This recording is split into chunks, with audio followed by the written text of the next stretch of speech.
Good morning, everyone. I hope you can all hear me, and welcome to WISE's event for International Women's Day. So today we're here to celebrate International Women's Day and talk about how employers can inspire inclusion. So I hope you're all looking forward to the event today.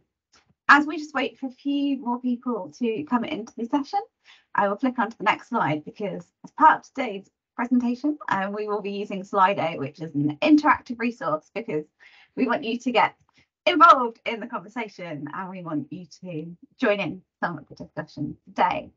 So to access Slido, you can either scan this code, scan the QR code with your phone, and it will pop you up with a link. If you click on that link, you'll be able to access it. Or you can go to slido.com and type in the code that is just on the screen beneath you, which I think Hannah has popped in the chat as well. So we're just waiting for a few more people to come in. We've got a few people in the lobby. And then we will get started today. And don't worry if you've missed the Slido code for now. It will pop up every time we do a Slido activity. There'll be Slido on the screen. So first and foremost, just to introduce myself, I'm your host for today. I am Catherine Watson and I am Head of Products and Services Delivery here at WISE. So our team is responsible for providing products and services to WISE member organisations and businesses on their journey to gender parity to support an inclusive workplace culture for everybody. So we've just got a few little housekeeping bits to talk through today. So this webinar will be recorded and shared after the event. So we'll pop it up on YouTube. So if you think, wow, this is an amazing event, I really want to share it with my contacts, share it with my networks, we'll be able to share the link with you for you to rewatch it if you want to, or share it wider. Your sound and video are restricted during the presentations in the event today because we've got quite a lot of people on the call. But if you want to interact, please do use the Slido Q&A function to ask any questions for the Q&A at the end of the session. And my wonderful colleague, Hannah, will be watching the chat as well, so picking up on any queries you have in the chat on Teams. If you do have any practical questions regarding your sound, your video, you can't hear me, you can't see us, then please do pop that in the chat and Hannah will support you best way she can. Yes, we will be using Slido to do our Q&A session later on today. So if you do have questions, if you think of them as the presenters are presenting, please do pop them in the chat and then we'll get to them at the Q&A at the end of the session. And please do use reactions, share comments, talk to each other, chat, because I think one of the most powerful things about WISE events and the WISE network is the people that are part of it and that collaboration and amplification. So please do talk in the chat, share relevant discussions and comments, and I hope you all enjoy today's session. So the agenda today, I'm just gonna, well, I've kind of done the WISE welcome. I'm just gonna chat a little bit about how WISE can empower your organisation towards inclusivity and talk a little bit about what we do here at WISE. We then have three fantastic speakers who are all here to tell you about their journeys into the STEM sector and how inclusivity has supported them on their journeys. We'll have a little break as well at 11 o'clock, just so we're not all sat here for 2 hours in a row, just so you can go and have some food or go to the loo, whatever you need to do. And then at the last half an hour, we will have a Q&A session and you will be able to ask our speakers anything that you would like. And then we'll close off. We should be finished by 12 o'clock this afternoon.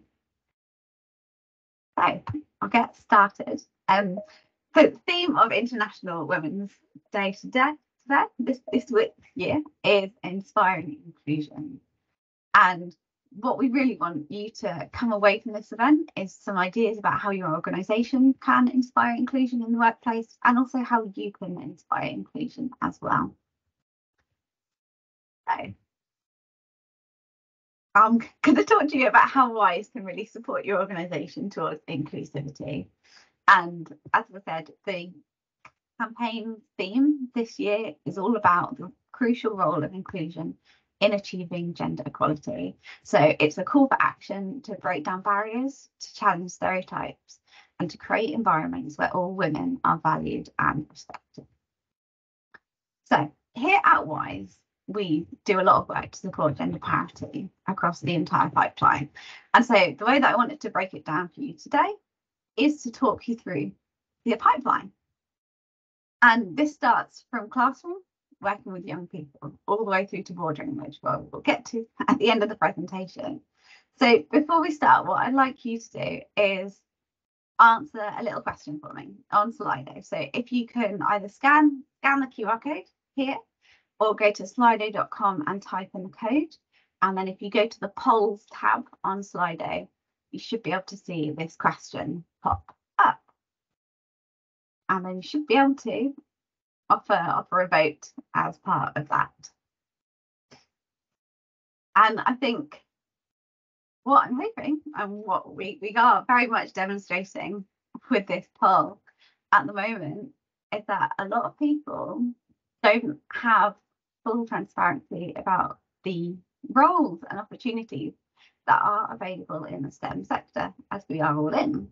And actually, many people who work within the STEM industry enter the industry because they've got a relative or family friend who's already in the sector.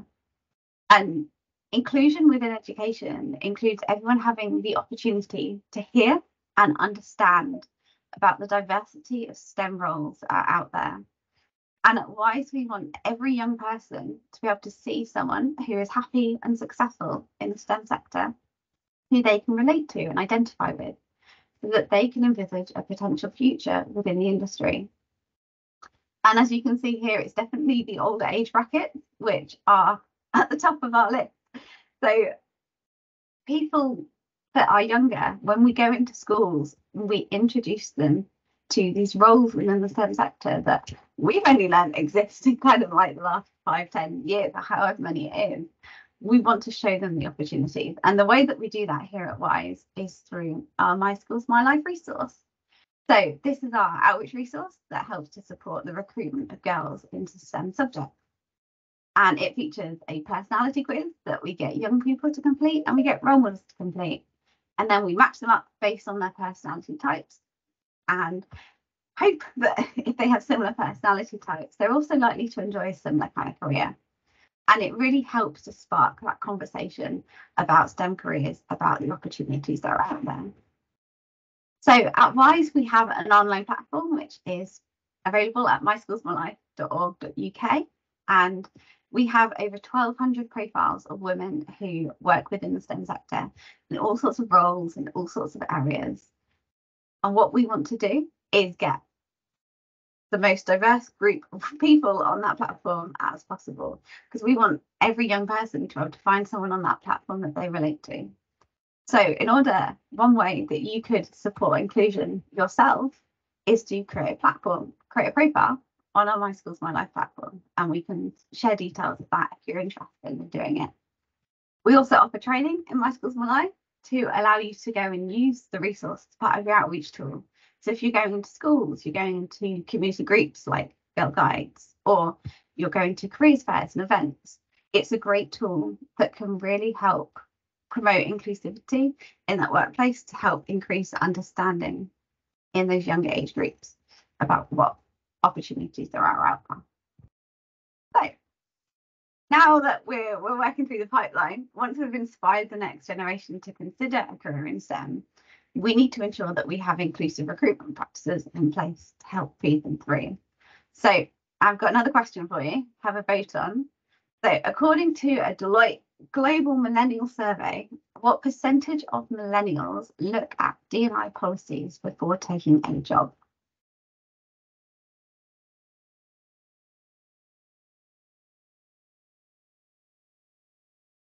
We've got about 1 in 20, 1 in 5. Third, we reckon, is winning at the moment. I love Slido. It's like live in action, isn't it? How many votes have we got?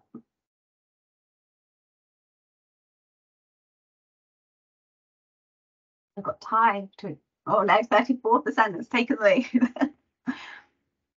So the actual answer to this question is 47%. So nearly 50%, half of millennials will look at diversity and inclusion policies before taking a job.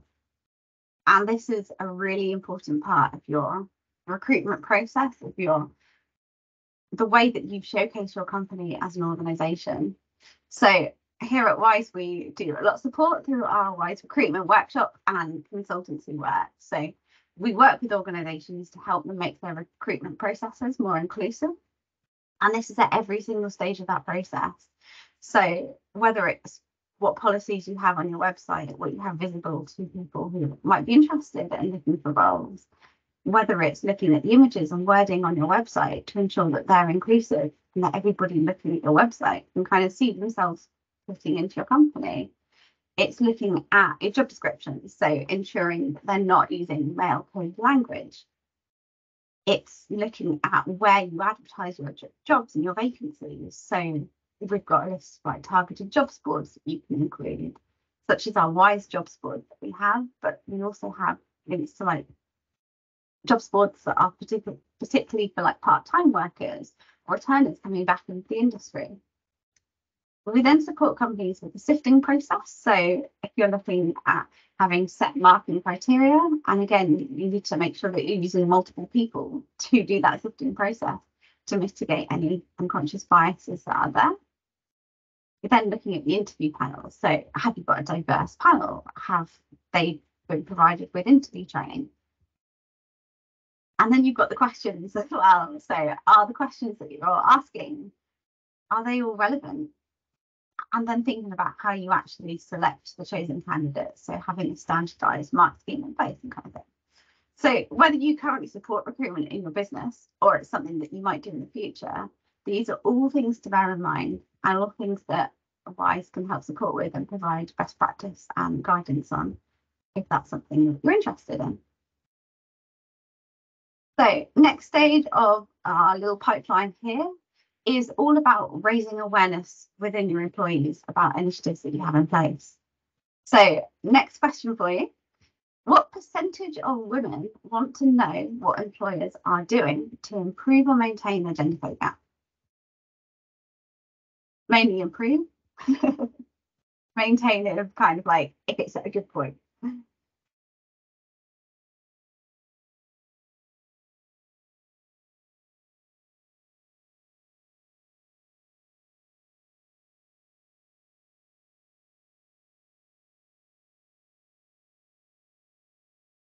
We're definitely waiting towards the upper end of the scale here. So getting there. So I would say congratulations. You've got the correct answer at the top this time. It is 86% of people. And 86% want to know what they're doing, but actually 55% of people in the survey said that they would apply to a workplace with a poor gender pay gap if that company could prove a commitment to closing it. So it's not necessarily about where you're at with it, but it's about what are you doing to make that change. And that was from a report that's called What Women Want. So it's really important that your employees have a good understanding and people looking to be your employees in the future have an understanding of who you are and what you do and what the importance of that is. So another example thing that Wise can do to support this is we offer a series of employee webinars. And these employee webinars are around an hour each and can be focused on any topic within EDI. So we like to really work with our organisations to develop content that is going to have the biggest impact and be as most relevant for that organisation as possible. So whether it's talking to your employees about how to be an ally, whether it's about unconscious biases, microaggressions, or even like how to build your personal network or create a development plan or how to be coach and mentor in the workplace. It's working with you to understand what we need to get out there to your employees, what initiatives do we need to make them aware of. And so this is something that we do. So next stage of the pipeline is looking at retention and development of women in the workplace. So next question. In the Why Women Leave report, how much more likely are women to leave their employer in the next 2 years than men?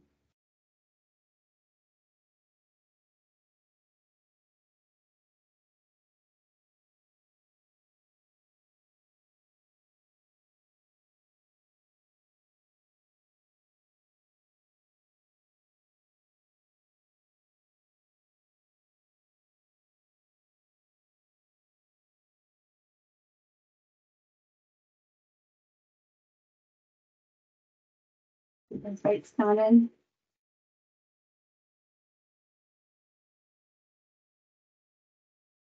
So the answer to this one is actually 38%. So women are 38% more likely to leave their employer in the next 2 years than men. And actually this number increases to 49% when we're talking about Black women. And this is why retention is so important. In the report, it also says that 82% of women say that support they get from their line manager has a huge or significant bearing on their decision to stay or leave, which hugely emphasizes the importance of having good line managers who are trained and supportive.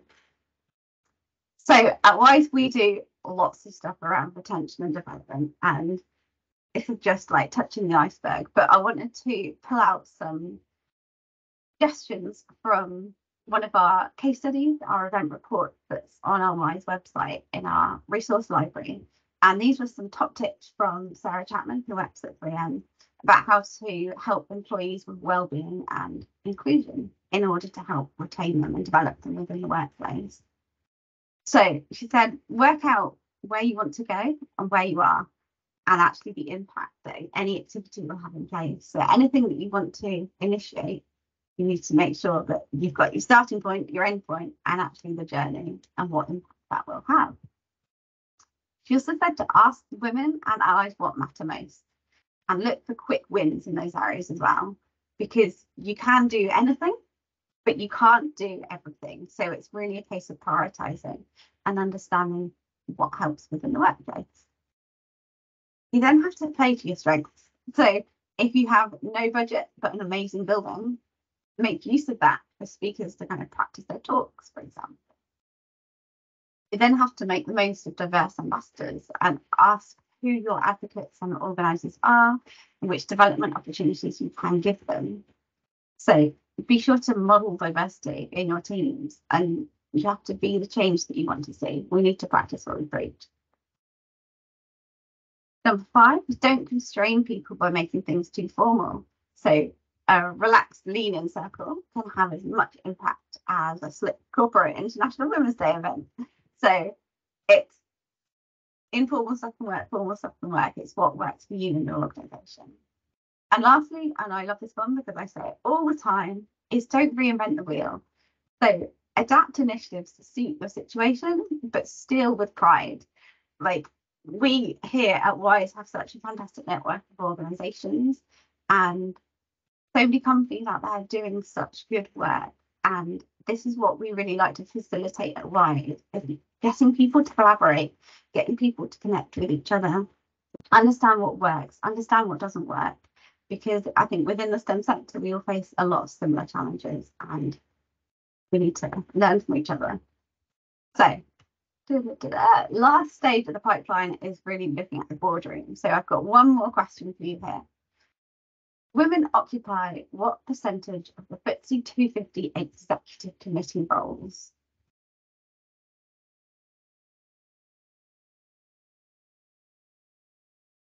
And it's worth noting this isn't just STEM companies, it is all of the FTSE 250. And I definitely recommend reading the FTSE Women Leaders report that's just come out. And if you haven't done so, there's some fascinating insights within that.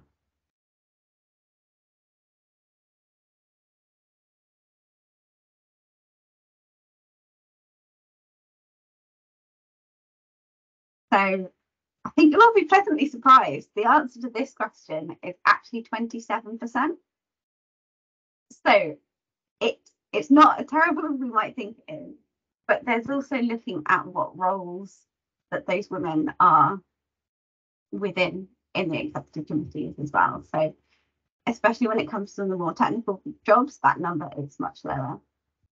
But they have a target of 40%, and we're still quite away from that target. So lots of work to be done. And this is why it's so important to help that development piece to get more women into these executive roles. So something at Wise we do, I'm just picking out one example, is reverse mentoring training. So if you don't know, reverse mentoring is a role reversal activity where a junior employee takes up the role of a mentor to a more senior colleague. And this is designed so that the junior employee can share their experiences and their expertise with a senior colleague. So this might include covering how unconscious bias has prohibited their development, how recruitment practices can be made more inclusive, and their knowledge of how to be an effective ally in the workplace. And something that WISE do is we provide reverse mentoring training to companies to tell them how to set up a reverse mentoring program. And then we also run training sessions ourselves on how to be a mentor, be a mentee. And hopefully it's something that you might be interested in. If you're not running it already, I would definitely recommend looking into a reverse mentoring program, because I think it really does help support inclusivity within the organisation. And finally, I just wanted to talk about the importance of data. So here at WISE, everything that we do is data driven. We want everything we are doing to be data driven by feedback, driven by numbers. So at WISE, we release statistics regularly. We do workforce statistics, GCSE, A-level, gender pay gap, university applicants, university graduates. So if you haven't seen our data, definitely go and have a look, because it really helps make the business case for why we do what we do. WISE also do a number of research projects. So we did one a couple of years ago looking at the tech sector and how few people actually have tech backgrounds within the tech sector. At the moment, we're working with MIT in America on a project looking at Year 12 aspirations and how they decide which universities to apply for. We run 10 sets workshops with our organisations to really support them understand their data, running a diagnostic to understand where they're at on their current EDI journeys and working with them to support them through that. We have our annual Measuring Progress event, where we get lots and lots of companies together to do the diagnostic and benchmark themselves against each other and themselves across the years. So that's happening in November this year, and if you're interested in getting involved in it, definitely, because it's a fantastic event. Lots of best practice discussions, lots of knowledge sharing. And then we also offer bespoke consultancy, so helping to set up kind of what data collection looks like at every stage in the recruitment process, for example. And that kind of rounds up some ideas about how WISE could support you in your organisation to improve inclusivity throughout the whole STEM pipeline. And if there is anything you're interested in that I've talked about today, I'll put my contact details up on the slide, and I will be here for the rest of today's session. So if you do have any questions, please let me know. Don't hesitate to get in touch. But we really want to work with lots of people, lots of individuals, to support you all to be the best versions of yourself and to support your workforces to be the best versions of themselves as well. So I'm going to stop talking for now, and I'm going to hand over to one of our fantastic first speakers. I'd like to welcome Helen from Amey to tell you about her journey and her story. Thank you. Thanks, Catherine. That's really interesting. I've got taken lots of notes. And thank you for inviting me to speak at this. It's been quite interesting, actually. So I've been asked to think about my education and career journey and what led me to where I am now. And you don't often do that, do you? So it's been quite nice to have a think and look back at my career and how I've got here. I loved sciences at school. I went to an all-girls school, so it didn't feel like it was weird that I liked sciences. You know, it was just, this was what I liked. I've got 5 brothers, and I was better at sciences than any of them, so it definitely wasn't a boys thing in my head. I did maths, physics, chemistry A-levels because I didn't know what I wanted to do. And my teachers said, "Oh, keep your options open." I quite fancied doing geography, and they're like, "No, you can do anything with maths, physics, chemistry." So that's what I did. My 6th form was mixed, but our school was a feeder school, so the gender balance was still good. And in my maths, physics, chemistry, we were still, 50-50. There was no suggestion to me that science was a boy thing. And as a teenager, my life ambitions were to travel. There was nothing about career in there. To travel, I wanted to see the Andes and the Himalayas, to go to university because it looked like fun, and to be a mum. My mum was an amazing woman. She didn't have a working career, but she had 8 children. So she was an amazing woman, and I wanted to be like her. I managed the first 2 of those ambitions in my 20s. I saw both the Andes and the Himalayas, but the last one took a bit longer. As I didn't know what I wanted to do, and I didn't do geography, but I quite liked it, and I liked the idea of field trips, I chose a geology degree. And everybody said, oh, you know, yeah, you'll be good at that. I'd never done it before, but, you know, it's science-based. And I knew it would give me options to travel. As part of this degree, I came across ground engineering. I had never considered engineering. It had never been mentioned to me at school, but the idea of building big stuff appealed, along with the idea of working underground. I know I'm a bit weird, but, you know, I quite fancied that. So I followed up my degree with an MSc in engineering geology, and I got a job with an international ground engineering company, which specialised in mining, tunnelling, slope stability, ground investigation, that sort of thing. So if we move on to slide 1, I was very fortunate, or my slide 1, sorry. I was very fortunate that I worked all over the UK, Europe, Asia and Australia with this company on a mixture of ground investigation and stability projects in mining, roads and rail infrastructure. Some of the places that I've worked, I've sort of highlighted on this map. And again, it was quite nice to do, to kind of think back about all the things that I did.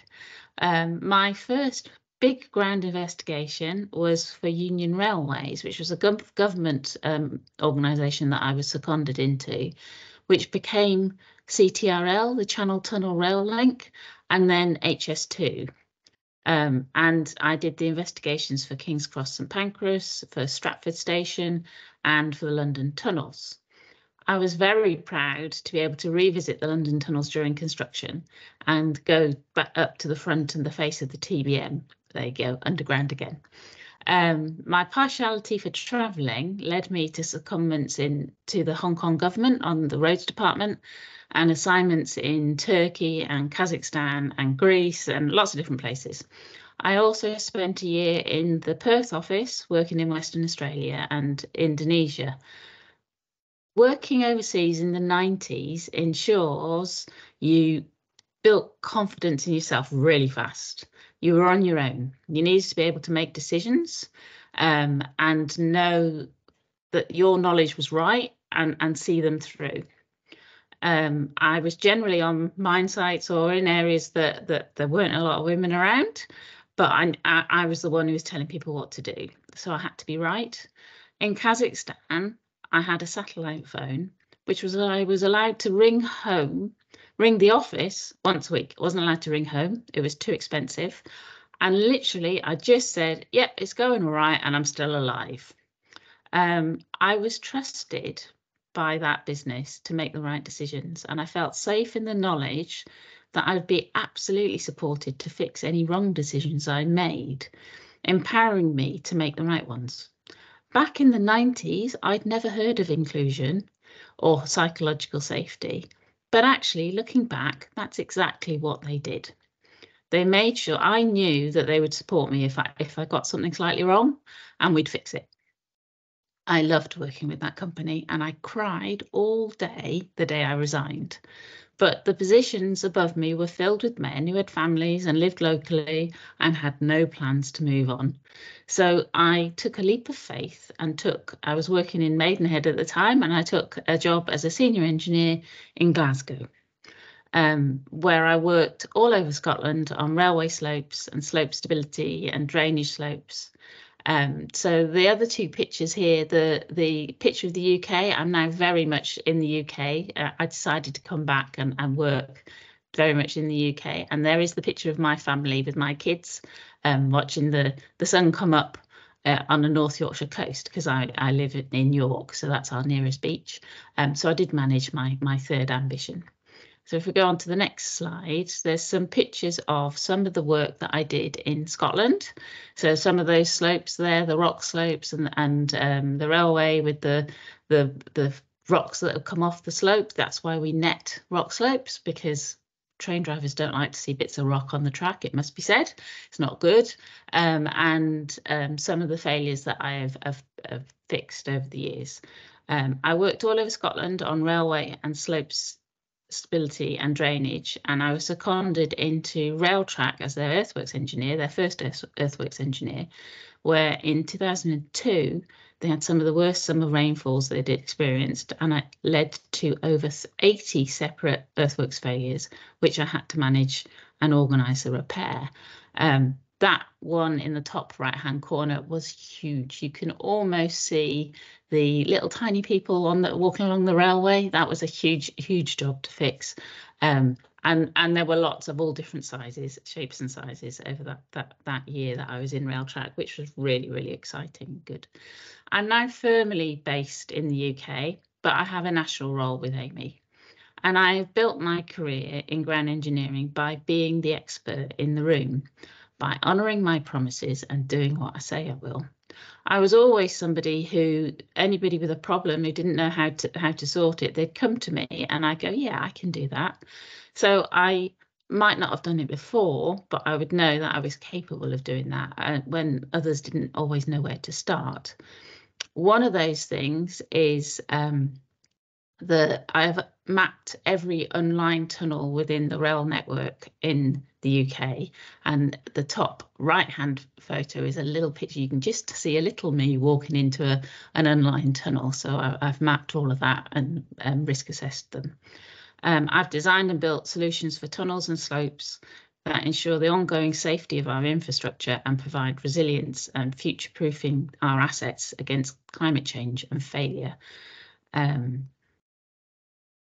My work aspiration had always been to become the ground engineering technical director, the top of my field.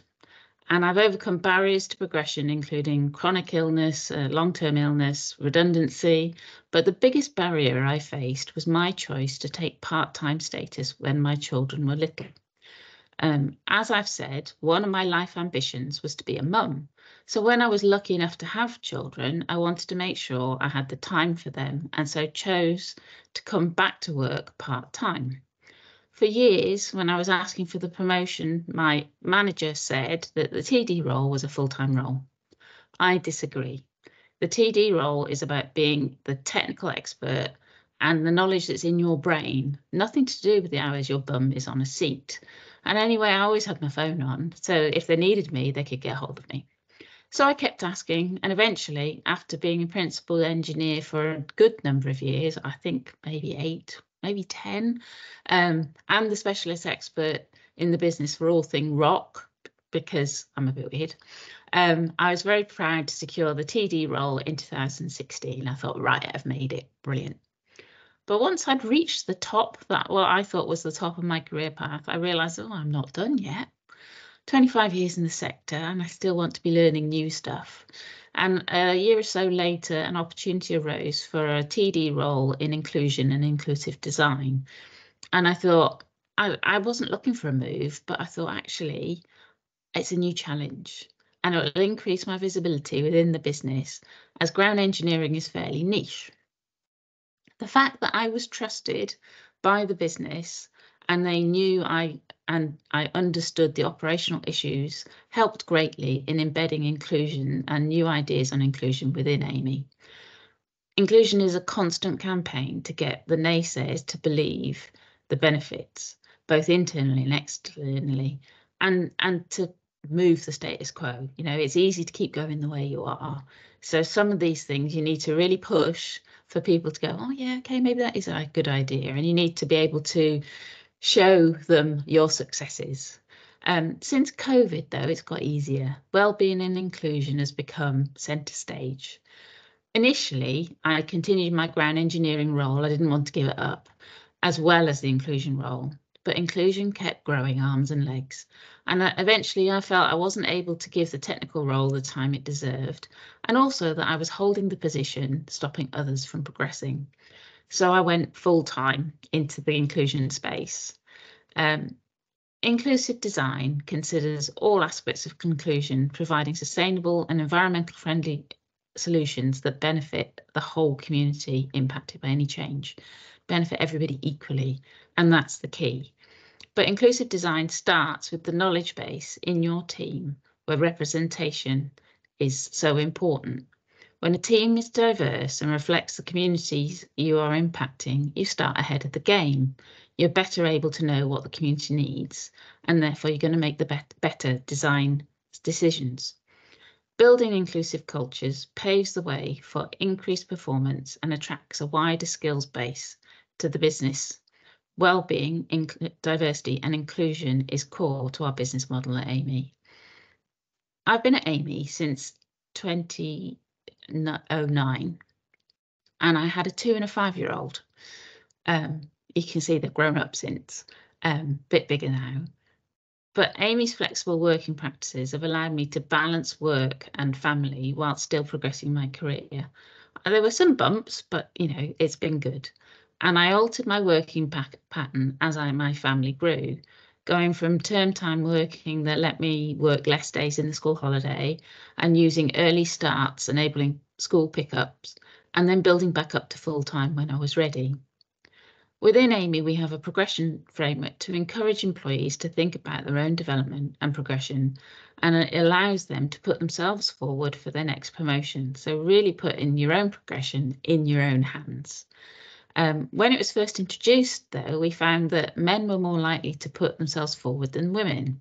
So we're providing mentors who target our female employees and encourage progression. We also have a women's leadership development program, which is an 18-month program and has been running since 2016 and provides women with formal training on leadership skills, internal development, coaching, mentoring, networking events. Last year, we were very proud. It won the Princess Royal's Training Award, and I was very lucky to be invited to the award ceremony, which was in St James's Palace in London. It was amazing. I secured a place on our second cohort of that development program back in 2017, and I found it introduced me to the wider business, but I found the networking, the allyship provided by the cohort of women fantastically helpful. We support one another and still do. Since being on the program, I secured the head of social value and inclusion for Amey consulting role, where I'm still learning. In this role, I've built partnerships with a number of organisations to help Amey access candidates with transferable skills from diverse backgrounds. One of the pictures in the middle there, I'm speaking at a STEM returners event last year, where we're trying to get more businesses to think about taking in returners, helping engineers get back to work following career breaks. The other middle picture is me at a local school talking to young mums, because some of those women were working in London and Leeds rather than getting jobs with, that was myself and a lady from Network Rail that I knew, that I know that went in to say these are the jobs that are available in York, and some of them transferred to roles within our businesses. But actually, young mums in primary schools, school drop-off, that's an ideal time to go and talk to them and find that group of people and say, how about you come back to work with us? I also work with refugees, placing refugees with a company called Renaissance, the Royal Academy engineering engagement program, supporting diverse engineering students to make sure they keep in engineering rather than going into other sectors. 10,000 interns facilitates Black internship for young people. And by working closely with the business, we've facilitated summer placements and supported internships, leading to permanent positions for people. Taking the learnings from all of these relationships, we've developed an internal Amey Restart program, a 12-week program enabling Amey to post every role as a potential placement opportunity, supporting qualified, skilled and experienced STEM professionals to re-enter the UK workplace. I'm really quite proud of the fact that we can do that, but actually we need more people to apply through that route. If you haven't got exactly the right skills, we're saying we can support you into a particular role if that's what you're interested in. After the development programme, I also became chair of the Women at Amey group in 2020 and supported work on the provision of free period products in all Amey offices and depots, the introduction of a menopause policy and management guidance for, because let's face it, everybody knows somebody who's likely to go through the menopause at some stage, and I went through it early due to medical issues. I didn't know what it was. And I think there's a lot of women, if you went back 5 years, you'd never discuss it. And now it's really key that we are discussing it, and the men that we work with understand some of the issues that it causes. I've also introduced, while I was chair, a company-wide women's festival, which actually, Amy, we're running again this week for International Women's Day, and tried to make sure that the network was increased visibility and access for our frontline employees. It's really easy to access people who are on the internet. You can send them an invite to, oh, we're doing this, but it's quite difficult to get to those people who are always working and don't actually meet their manager that often, you know, some of our frontline employees. So the network continues to thrive and support our female employees, last year enhancing our PPE provision so it works for all people of all shapes and sizes. We've all been in there when we look like we're in our dad's coat. I often look like I was in my dad's coat. In fact, if you look at the picture where I'm walking into the tunnel, I think maybe I was. But, you know, PPE should be safe. It should fit all of us and fit as well. And actually, when we were doing that last year, you would be surprised at the number of men who went, yeah, I can't get anything to fit me either. So that's really key that we work on that. I feel the key to my success in this sector has been the drive to keep learning, to do what I say I'm going to do, but also to make sure that I want to do something new, and the need to be making a difference to the environments we live in. STEM careers are instrumental in building better futures for everyone and improving their lives and reversing climate crisis. And you should all be very proud to be working in this sector. Thank you. Amazing. Thank you ever so much, Helen. I loved hearing all about your story and then all about the fantastic work that you've done at Amey. It's been incredible, absolutely incredible. And I love the idea of going to target young mums at like school pickup time. I think that's absolutely brilliant. It's an untapped market, I think. Yeah, no, definitely. Thank you ever so much. And if anyone does have any questions for Helen, if you can pop them in the Slido Q&A and we'll pick it up in the Q&A at the end of the session. Thank you again, Helen.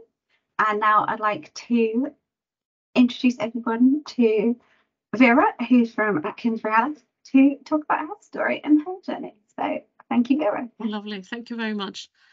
Wow, that was such an inspiring presentation, Helen. Thank you very much. Can you hear me okay? Yes, we can. Oh, good, good. Okay. I'm able to move the slides on. Okay. Right, yes. So hi, everybody. My name is Vera Jones, and I am absolutely delighted to be here today to be talking to you in celebration of International Women's Day. I am an Associate Director at AtkinsRealis, and I have the role of the Global Technical Authority for Water Quality, and I'm also a Technical Fellow at AtkinsRealis. So I'll start with a few words about my career journey and how I got to where I am at the moment and what I have found helpful, what has really sort of spurred me on in my career and supported me. So I started with a degree in environmental sciences at the University of East Anglia, a good sort of, gosh, probably more than 25 years ago now. I was always very interested in the environment, and my mother was a maths teacher who had such a passion for science in general, and in particular about the environment actually, and really got me interested in this field. So I thought a degree in environmental sciences would be a really interesting thing to do, and it was a really nice course that covered really the breadth of environmental sciences, from the more sort of mathematical aspects and to chemistry, to social social aspects. So it was a really nice sort of start to my you know, my sort of learning and career journey. As part of my degree, I had the opportunity to do an Erasmus year, which was a year in France. And I had the opportunity to do a placement at an Oceanography Institute in Marseille. and also got the chance to go on a research cruise in the Mediterranean for 3 weeks, studying a sort of a geochemistry project. And that really sparked my interest. At the time I was only, gosh, probably 20 years old, and it got me really interested in environmental chemistry and the oceans, and really sort of sparked a real sort of interest to work in that field. So after finishing my degree, I moved on to do a PhD at the University of Liverpool, and my PhD was in organic biogeochemistry, and I looked at the characterization of organic nitrogen substances in the water, a really important part of the nutrient cycle in water. And had some brilliant opportunities as part of my PhD. I had a fantastic PhD supervisor and a really nice research group. And I got to do my sampling in the Florida Everglades, which was just, amazing. And also what I really enjoyed was bringing in techniques from other fields into environmental sciences. So at the time, proteomics and molecular biology was a really growing field, and I was able to bring some of those methodologies into environmental sciences. So that gave me really sort of a really strong technical background in environmental chemistry, and a real interest in sort of the future of that field.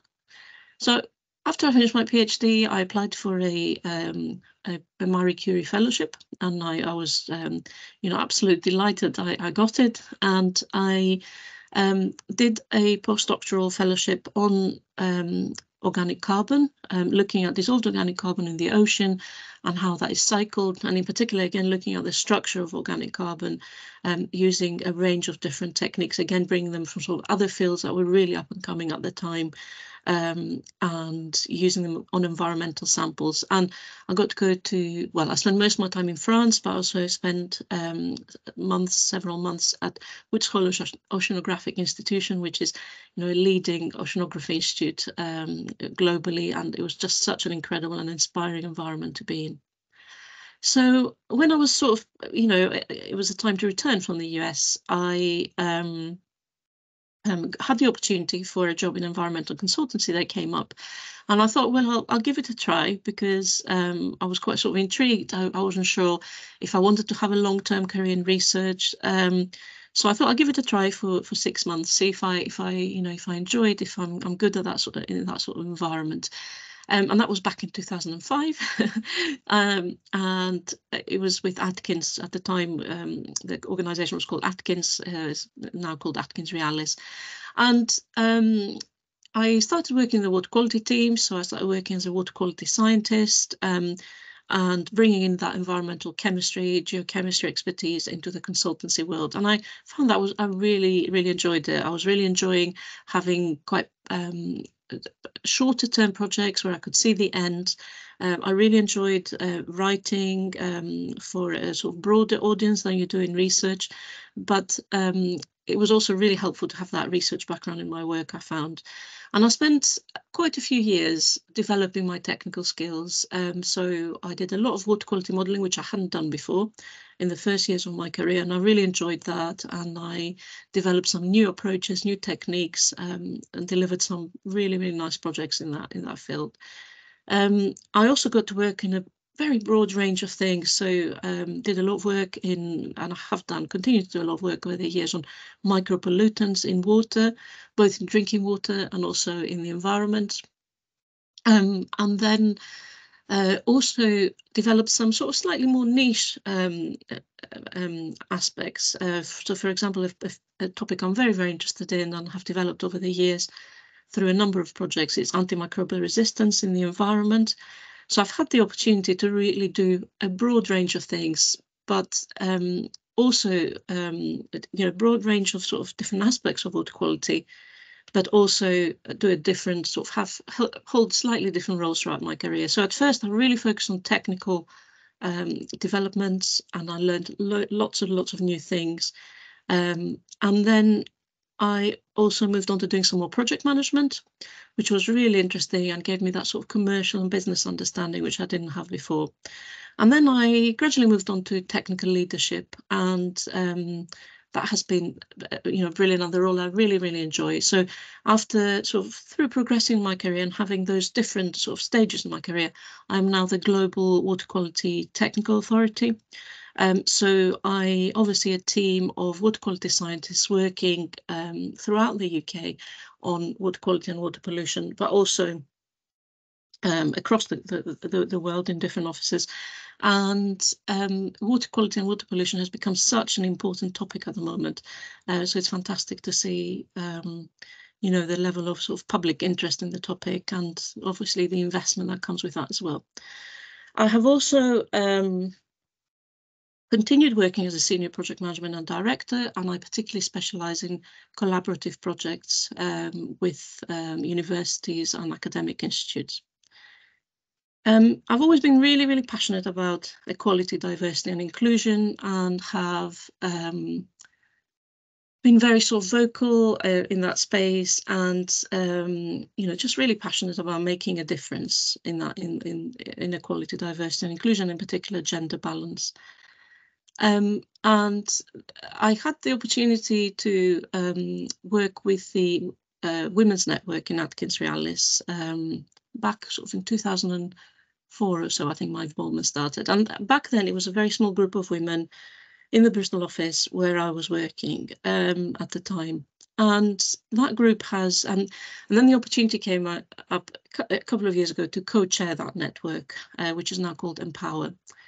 And it really grew during that time. Obviously, the focus on diversity and inclusion really became much more significant. And the network grew from, to be a hugely supportive global community with more than 1,500 members. Yesterday we had a talk and we had 1,000 people dial in, and I'm sure many more will listen to the recording. So really, really big reach. And I feel very proud that the difference in the network I co-chaired over many years made in terms of a real culture change across the organisation, and huge improvements in ED&I, a really significant increase in the number of women in senior leadership positions. So those role models are there now, and a real culture shift. And I hope also, being a really important example across the sector. I've been very lucky to have had a lot of recognition for my role in ED&I. The Empower Network won an award as Employee Network of the Year in 2021, and last year we were again shortlisted as Women's Network of the Year. Personally, I have received a number of awards and recognition in the business, which has been fantastic, and shows the focus there is on ED&I now, which is just wonderful. So a Special Recognition Award, ED&I Champion Award, Integrity Award. And last year I was very lucky to receive the President's Award, which is at AtkinsRealis, which is given to a very small number of people across an organisation of more than 35,000 people. In recognition of an outstanding contribution to our clients and the business. So that was, a really big honour, and, it gave me even more of a platform to really showcase the importance of what I, I'm contributing to. And then a real highlight to my career has been earlier this, just a few weeks ago, when I was a finalist, one of 3 finalists for the WISE Outstanding Woman in Science Award, amongst 2 other just incredible scientists, the other 2 women finalists, and the winner, who are just, it was such an honour to be shortlisted with them. And I went to the event in London, which, probably some of you were there as well, I imagine. And, I just thought it was a fantastic event, and it felt like a real highlight to my career, I have to say.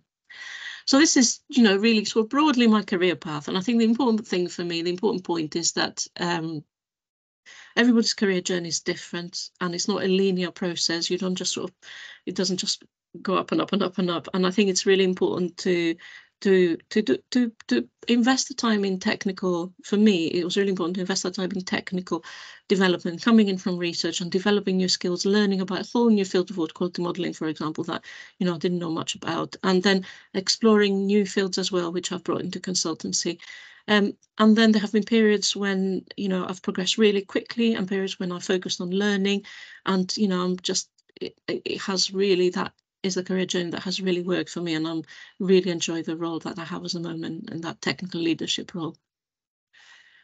So I wanted to also talk to you a little bit about some other things that, you know, I do in addition to the sort of core career that career activities, which have been really, really helpful to me.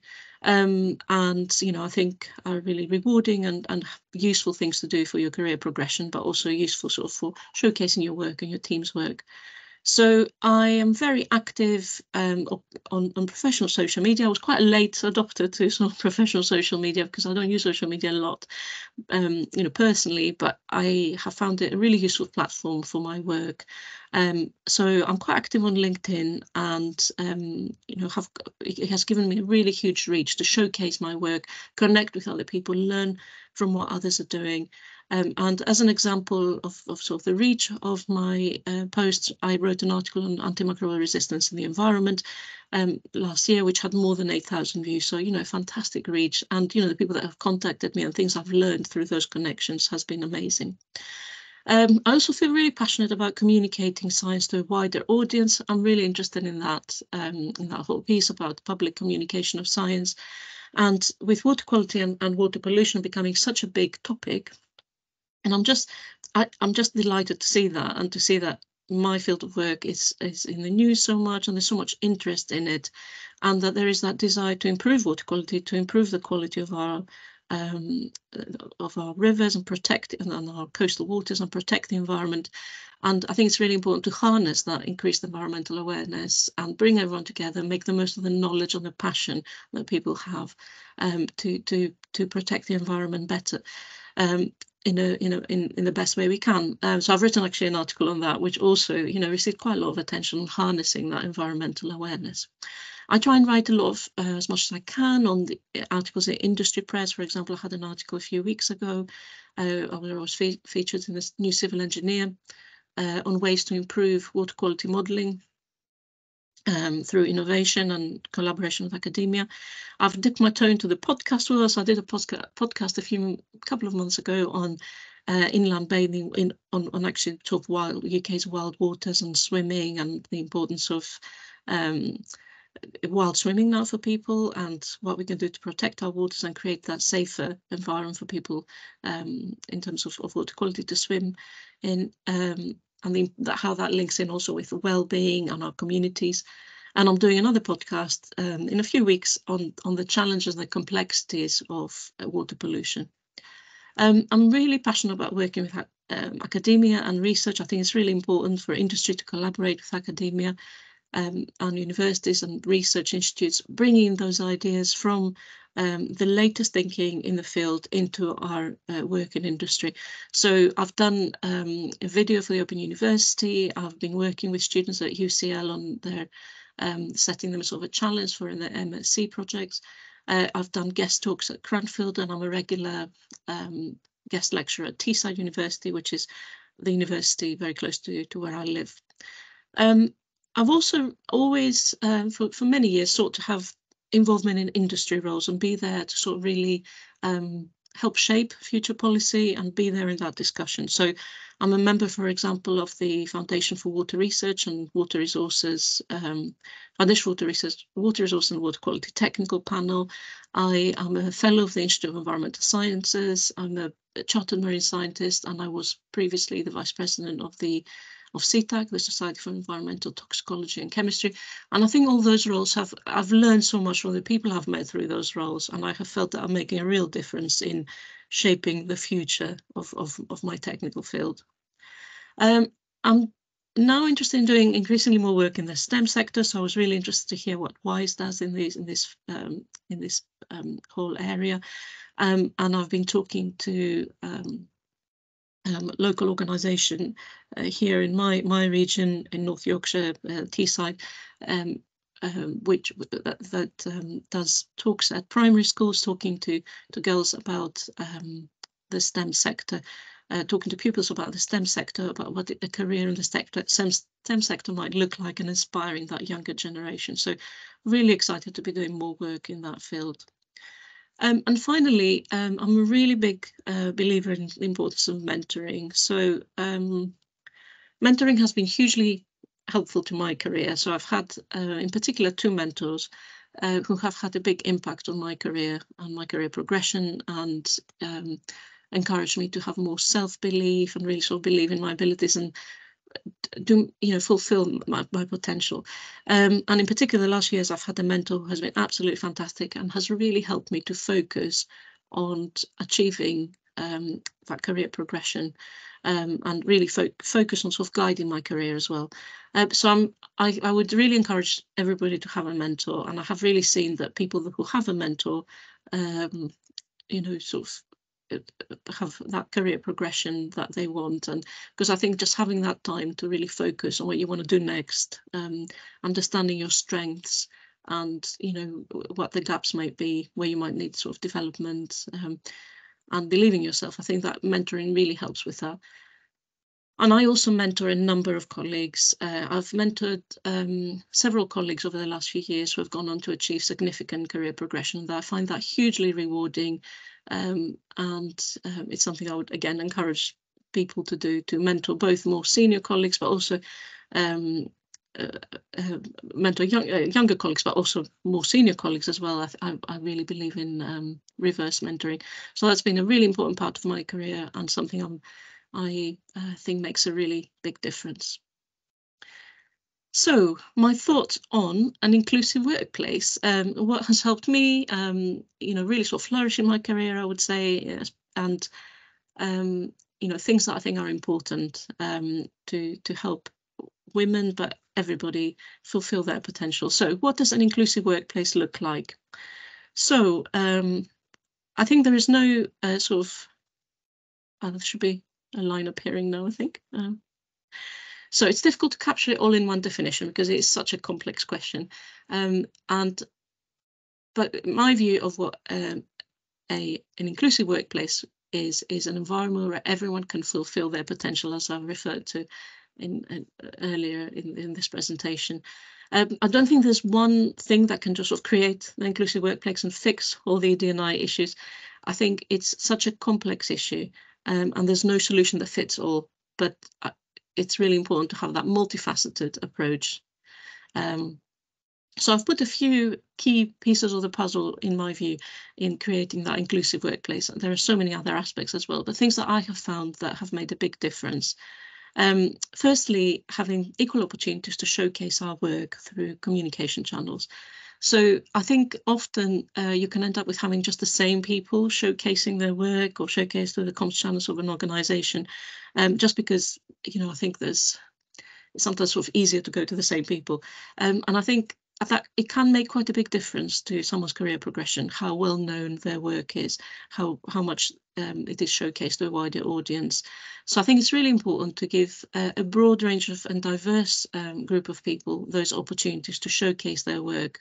So I think that's something for sort of the more comms sort of teams to think about, but also there's an individual responsibility there. You can actually you know, take charge of that, and there are a number of different channels such as LinkedIn where you can take the opportunity to showcase your work, or writing articles in industry press, as I mentioned. So I think that actually it might seem not that important, but I think it is actually really important for having a fulfilling career and getting that career progression that you may want. Secondly, very, very important, transparency of career progression routes. I think as you progress through your career and you get to more senior roles, and especially those senior leadership roles, those routes to career progression become more and more sort of unclear. And it's something that I hear from a lot of women, that they want to progress, but they don't know how. So I think it's really important for organisations to have that transparency in the career progression routes. You know, clarity in the criteria, the process, and making sure that obviously is inclusive and fair. And this is something that we've been working on a lot at AtkinsRealis, and you know, have got some good sort of processes now, but there's always more to do in that field. Flexible working, I think Helen, you referred to that as well, is really important, and it's particularly important for women who have caring responsibilities at home. And I think it's really important to have flexible working for all. It can make the difference between a woman having a career, being able to have the career they want, and they can have to not be able to have a career, I think. So I've been very, very lucky in AtkinsRealis, and I have seen we were always very good at flexible working, but it has become better and better over the years. You know, that having that trust, that flexibility in the hours, the flexibility of the location that you work from makes an absolutely huge difference. And for me, I have a young daughter, it does make a really big difference to be able to work flexibly and that way sort of give my best. Unconscious bias, I think it's something that has been tackled over many years, and we're making huge strides in overcoming it, but it's still there for all of us. So it's really important to really continue the focus on that. I think it's especially relevant for women in those senior technical leadership roles, where I think there is still some residual and historic unconscious bias. And it's something we've been working on a lot at AtkinsRealis, and it is, you know, there's a lot of unconscious bias training, but it's also going beyond the training, and understand that it's something we need to think about and challenge ourselves all the time, and really sort of take a step back and think and look at the picture of a project or the picture in a proposal we're writing, and sort of check that, you know, we've given everybody the opportunity to be involved who is best placed to be involved. And I think it's important to keep that in mind, keep the focus on unconscious bias. A few other things that are important is supporting sharing those caring responsibilities. So this is where a good paternity and maternity leave comes in, being able to share that between partners if that's what people want to do, whatever works for each family. Also, you know, sharing caring responsibilities at home as well, I find that makes such a huge difference, and it still remains, I think, a real barrier for a lot of women. So keeping that in mind, that sharing of those caring responsibilities at home, and the support from the business to your organisation to do that makes a really big difference. And then a culture of valuing people as individuals. So I think this is where the intersectionality piece comes in, which is something I've been reading about a lot, and we've been thinking about a lot in AtkinsRealis recently. The fact that none of us are one-dimensional, none of us belong to just one community, one group.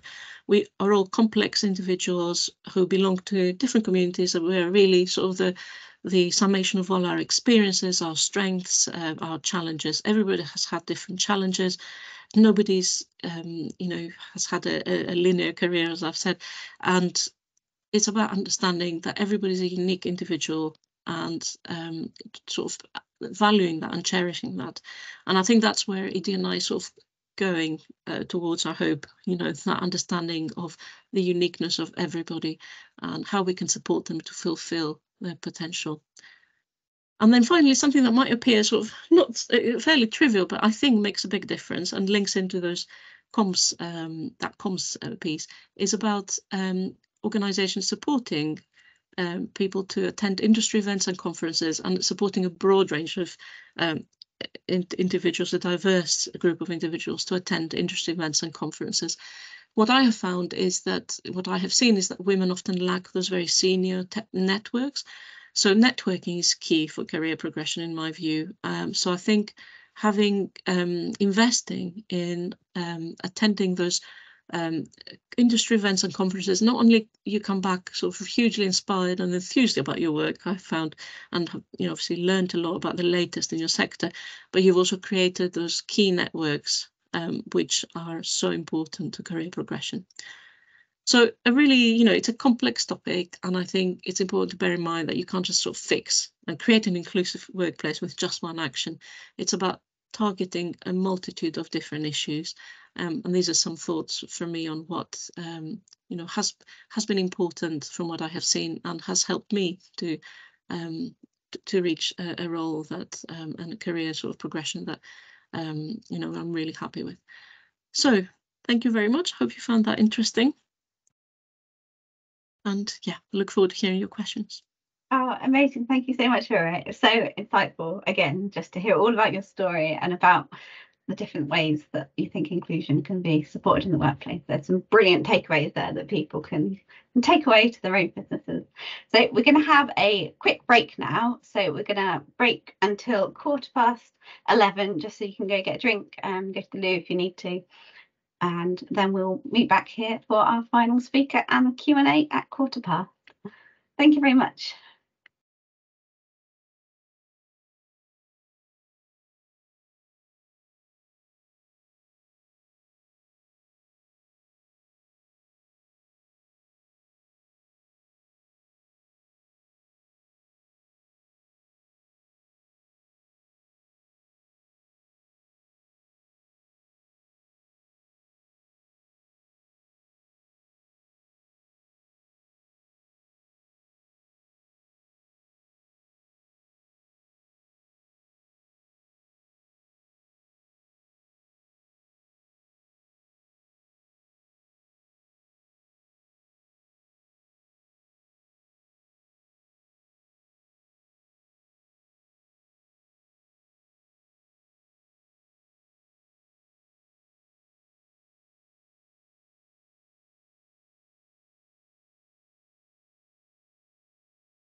Hello, everyone.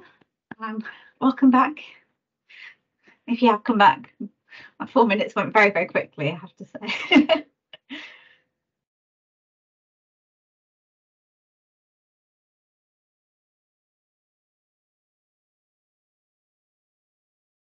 So we will just be moving on to our last speaker of today's session for Q&A.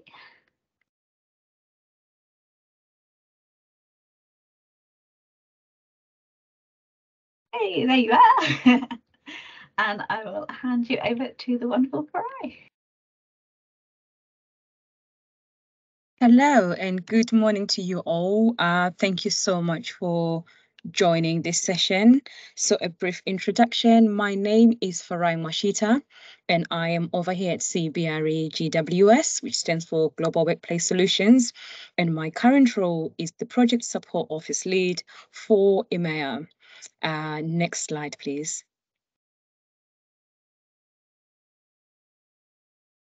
Thank you. So this slide is I'm gonna talk to you a bit about my journey, and then I will move on to what does inclusion look like in the workspace and what the current company I work for, or some of the companies I've worked for, have done in terms of like promoting inclusion, diversity, and equity for women and underrepresented groups. So I'm from Zimbabwe. First generation immigrant. I moved to the UK in 2001, and that's a baby picture of me on my first birthday. And not to be biased, but I think my parents knew that I was going to be an engineer because I've got a red car as a toy for my birthday. If you can just click next. So yeah, so they were kind of pushing me in that direction. So for my studies, I did mechanical engineering at the University of Brighton, and then I did my master's. The picture here that you can see here, that's me on my day of graduating from my master's in building services engineering. So when I finished at the University of Brighton, I actually took a break from studies and I worked for 2 years before deciding what I wanted to do. I always knew I wanted to do something with mechanical design and engineering, but I wasn't sure what it was. So I actually got introduced to building services engineering when I did my first job, which was working as a technical assistant for a company that manufactured humidifiers. And when I was there, they kept talking about, we need a steam humidifier to put in an AHU. And I was just like, what is an AHU? So I did my research and it was like, it's a building services, something, and you need mechanical engineering. So I didn't even read the blurb in the middle. I just saw mechanical engineering. I was like, yes, I'm going to apply for this and see what I do. And I was fortunate enough that I applied with Hilson Moran, based in London by London Bridge. And they took me on for their graduate and training program. And during that time, it was probably some of the most informative and in terms of education and professional growth, the best years of my life, because I was fortunate enough to actually do the 4-year stint doing my master's whilst also working for my chartership. So within the graduate scheme, I was able to work with electrical engineers, structural engineers, and then the specialist teams that we had in the company, which was BMS, VT, fire. So I was actually able to literally hone my skills in terms of like that technical knowledge from one company, which was absolutely amazing. And it put me ahead in terms of like being in class doing my master's, which was very mechanically biased, by the way, as a building services course where you find out that there's public health, there's electrical, there's BMS, but it was so mechanically biased that I was like, I think I found my landing here because it was easy to turn up to my studies. I would go back to work and apply those principles that I've learned and literally add value to our clients and the company as I was literally learning, but also turning up with new innovative ideas based on what we've learned. It was at the time where everything was very beam heavy, finding ways of smart working, the Internet of Things. So this was really an amazing time for me in terms of like my career and my personal growth. And a few months later, after graduating, I literally started to get more involved in on-site work. So this was for those who understand the RIBA stages of construction. I started to get more involved post-construction, going into commissioning and witnessing, post-occupancy evaluation and handover of projects, which was very interesting for me as well, because you spend a lot of time designing the designs, you go to meetings with architects, all the other stakeholders. But this picture for me was like, okay, so this is the kind calculations that I did. This is what the fan coil unit looks like. I was actually there, like literally saying with checking the airflow because it was the commissioning and the clients were ready to move in a few months later. So what I love with these 3 pictures is I get given a toy car. I'm like, yeah, I don't really know what's happening here. I find myself into engineering, and the journey of actually turning potential into reality is really and truly what I love about the first 3 pictures. On the next click. So as my career journey progressed, I got chartered. I then left Hilson Moran to join Arabs in London. And this was probably the pivot moment in my life, because I remember when I went for the interview and they asked me, why do you want to join us? And I was so honest. And I was like, it's because you've got offices outside of the UK, in Sub-Saharan Africa, in the Middle East, and in America. And I would really like to get an opportunity to get some international experience.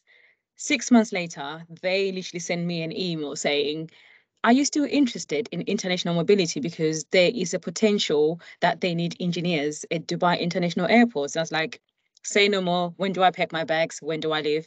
And they're like, okay, that's fine. And I got the opportunity to work there for literally 2.5 years. And I say this was a pivot moment in my career, was simply because I had gone from being a mechanical design engineer to being at the front, where I'm now having to make decisions, having people to report to me for the first time. I was nervous, but I believed that, you know what, they wouldn't offer this to me if they didn't think I could do it. And going back to what Vera and Helen said was, there's always people in your career that are there to help you. No one wants to see you fail. People will support you. Your mentors will be there for you. Your line managers will uplift you and literally say, what do you need? They will let you lead. And then when they see that you need help, they will step in. So no one is ever going to throw you in the deep end just to say, oh, there's Farai, just go in there. If you fail, you fail. It's never like that in the industry. It's never like that in the world. So I found myself literally learning about project management from the engineering side, understanding the construction phase, change management, change requests.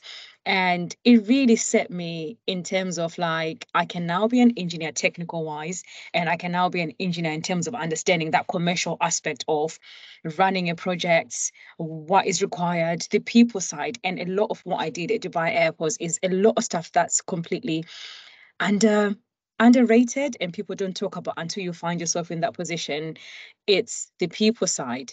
Once you have the right people on your side, once you have the right people in your team, and once people know what they're doing and they communicate and articulate correctly, everything goes well. If people don't know what they're doing, chances are things are not going to go well. So this was really for me where I had people asking me questions, were looking for leadership, looking for someone to give them guidance. It was that time for me. So the pandemic happened, no one was traveling, so they didn't need project managers at Dubai airports. I came back to the UK and I joined CBRE. And when I joined CBRE, it was moving to critical environments. And the amazing link about being at Dubai airports and being what I'm doing now is working in a live building. We were doing all the work at Dubai airports when people were still boarding their planes, people still disembarking, gates were being opened and all of that stuff. But it's being able to think ahead, working in a live building where you're like, they should not be able to see us. They shouldn't be able to even smell that they're engineers who are fixing a lighting bulb or something.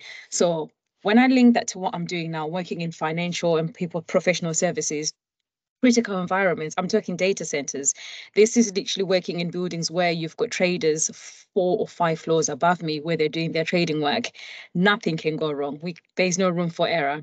So that link between like saying, okay, I worked on a live building, what does the critical path look like? What does planning and risk management and mitigation looks like?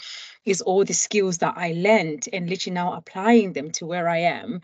And this just shows you the power of transferable skills, going from being a technical assistant in a humidification company to now providing planning and risk management and mitigation and stakeholder engagement for one of our clients. Really just shows you that it's not linear. It's literally just about snaking around. Sometimes you go up, sometimes you go down, which is what I've learned in my career. But what is your niche? What is that? Where are the transferable skills? What is that thing that someone can just pick your CV and say, yeah, this person is really good at designing, you know, UPSs. This person is really good at HVAC. You know, you become a subject matter expert. And that is really the one thing that I have found in my career. And I didn't get here by myself. It's about learning from my peers. It's about having my mentors really push me in the right direction. It's also about just appreciating, you know, the different and the diverse talent that I've been surrounded with, and literally how everyone brings something amazing to the table, and you just learn from that. And that whole knowledge share is basically what happens every single day we turn up to work, or you turn up to college or university. You're sharing and exchanging knowledge with your peers, and that's the beauty of literally just the world we live in. And then lastly, I really got a sort of like, okay, I have been putting in the work, and this is the recognition. I got awarded with a Female Trailblazer of the Year last year at the Zim Achievers Awards, and this was for my contribution to engineering and DE&I. Within CBRE, I am the co-chair of our Women's Network, which is an employee business resource group, again, where we really work with the business to talk about what are we doing to reduce the gender pay gap, what are we doing to drive gender equity, what are we doing in terms of like accelerating and promoting women to leadership roles, what are we doing for our allies when it comes to family-friendly policies, because it's not only women that are going home to look after children, men also want to be looked after in terms of like being sole carers, returning to work. So it's literally all those initiatives, and yeah, so that's what I do. So my career journey, again, is not linear. It's still progressing. I have done a lot of work in terms of like wanting to get chartership. I always wanted to get chartered, and I was so happy when I got that email saying you've been chartered. My advice to you all is, I'm talking about your career journey. I always say this to people: never underestimate the power of networking. You know, the pandemic, people were networking on social media or virtually, but now the world is opening up. If you do have a chance to go and network face to face and being in a room with people, grab the opportunity, because you never know who you're going to meet. You never know what someone is going to say to you. Utilize, I think Vera talked about it, utilize your LinkedIn, connect with like-minded people, connect with people, reach out to people on LinkedIn and say, I saw your profile, I am doing this. Is there a chance I can just connect with you? And that's how it starts. You start to see things that people are reposting, people are sharing, and you literally are within that community. It's literally on the palm of our hands. So please, please, please use that. And I tell this to myself. The other thing, I think I mentioned it, transferable skills. You have something that someone needs. You have something that you can utilize as your power in terms of progressing your career. Do it, use it. Don't be afraid to learn. Don't be afraid to ask questions. Absorb as much as you can. Be a sponge. And as you progress, you know the things that you like, you know the things that you don't like.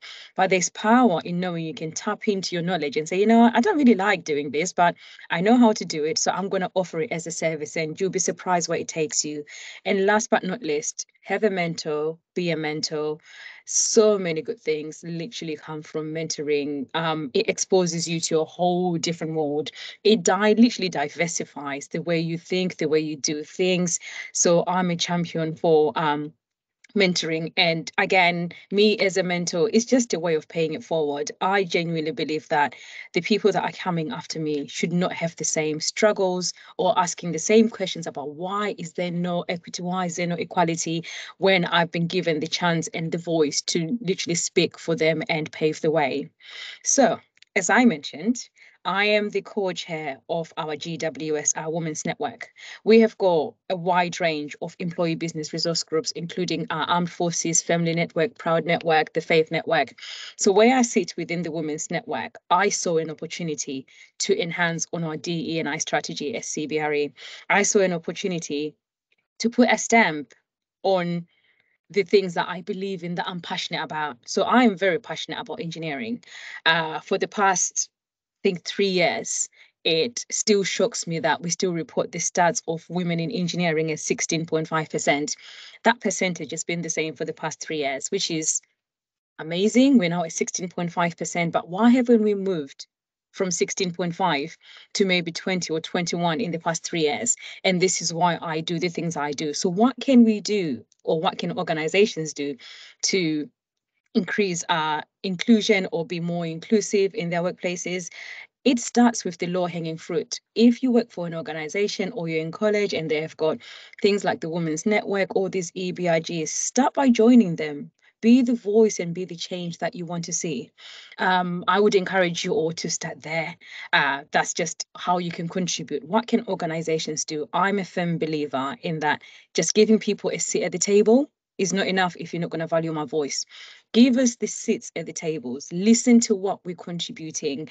And also it's all about being intentional in then providing all of us that space and saying, we've heard what you said and we're going to pledge and buy in and give you some budget for you to actually deliver on those things. So I would say organizations need to be very intentional. They need to really invest in people by saying, okay, so you want to have training that accelerates women into leadership. Let's go partner with the companies that do that. Let's invest in that and provide women, especially women, the right tools to do that.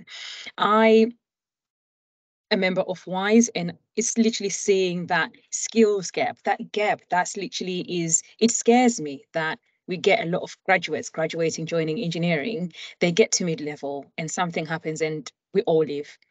And then there's a very small number at top in senior roles. So it's like, what is going on? What are we not doing? And I think Vera touched on it. We need to look at our policies. We need to change our policies. Flexible working doesn't mean 3 days in the office.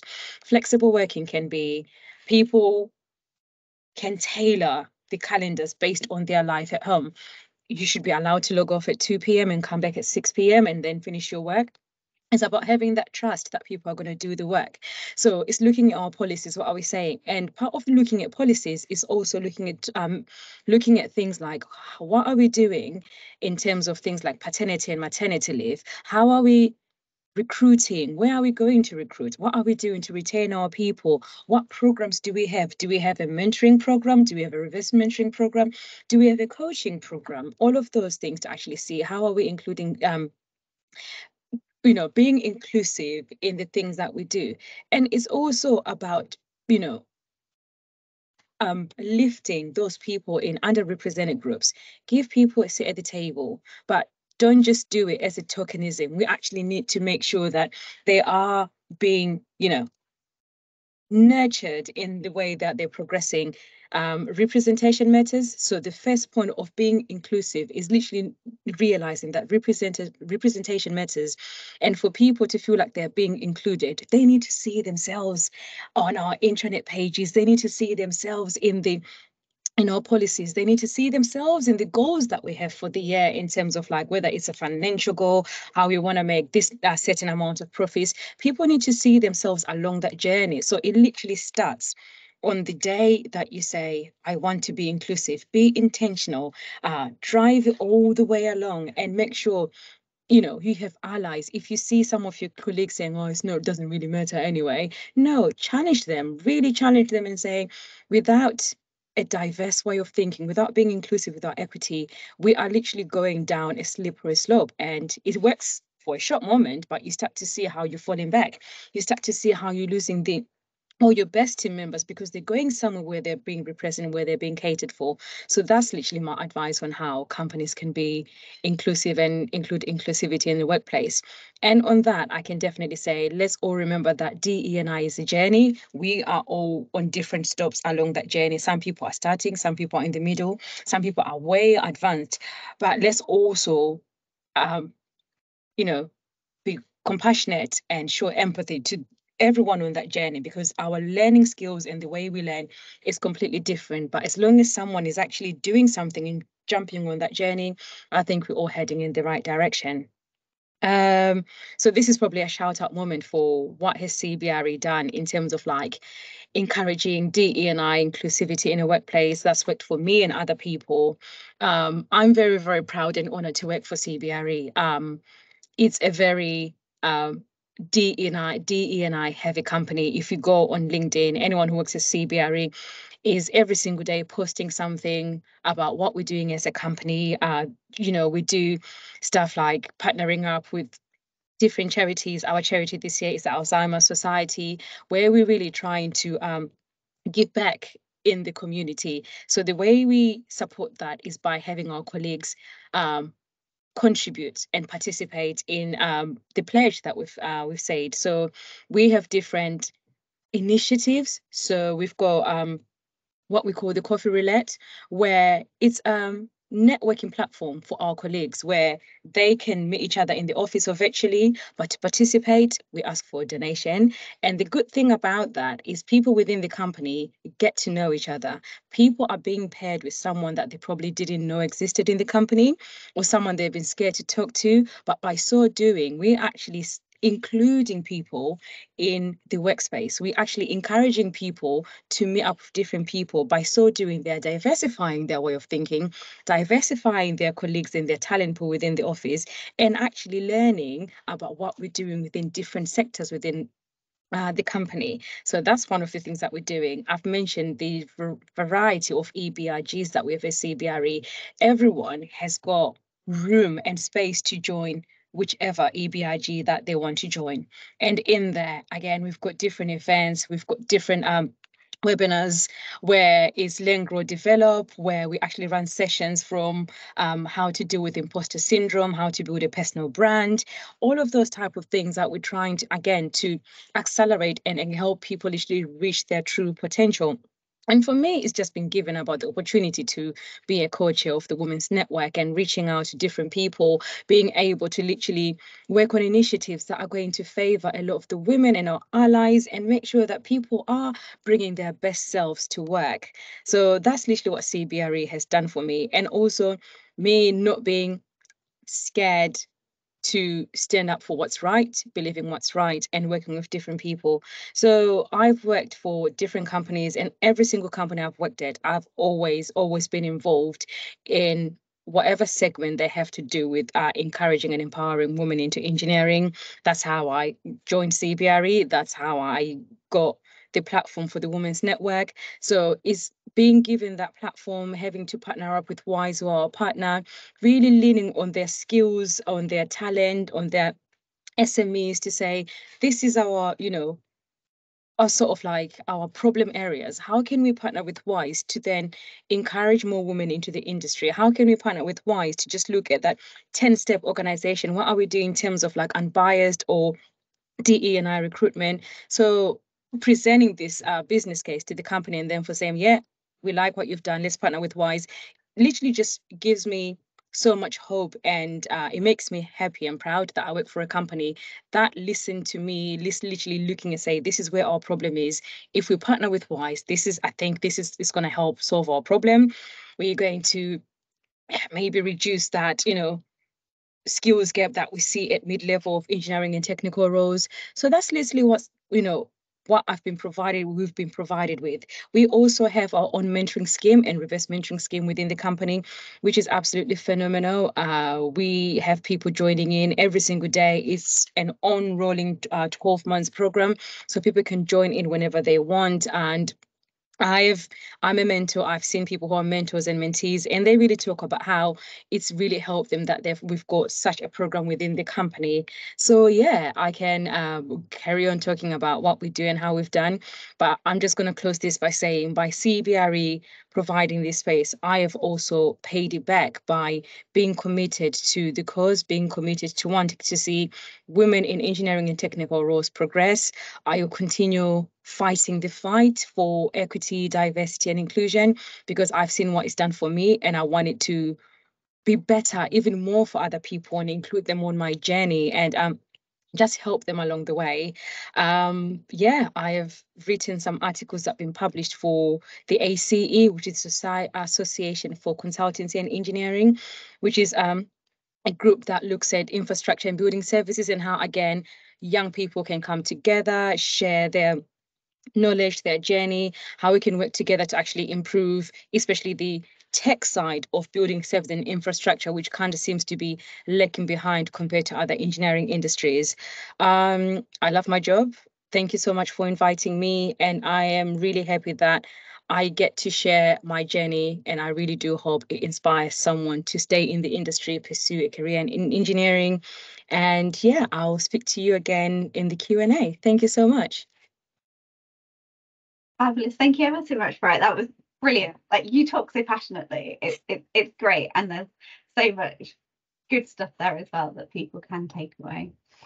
So we will now move on to the Q&A session. So Vera and Helen, if you'd be able to come back on camera, Farai, that would be great. And then we can have a bit of a chat through the questions that we've got through. So if you are on Slido, you can upvote some questions. If there's a question you want to hear the answer to, give it a like, and we will go through the top questions that are on this list. And we've got about 15 minutes to go through them. So for that first question to the panel, do you have any recommendations on how an organisation can pay equally whilst also allowing for negotiation, differences in experience? And I'll go to Helen. I'm jumping straight in here. You have to pay equally. Equal pay is a legal requirement. So there should be no issue with equal pay. And sometimes the gender pay gap and equal pay gets mixed up. And the gender pay gap is about having representation at every level of the business, right the way to the top. But equal pay is a legal requirement. So I would hope that nobody's business isn't paying equally. Is that fair enough? Do we agree? Yeah, I mean, absolutely, Helen.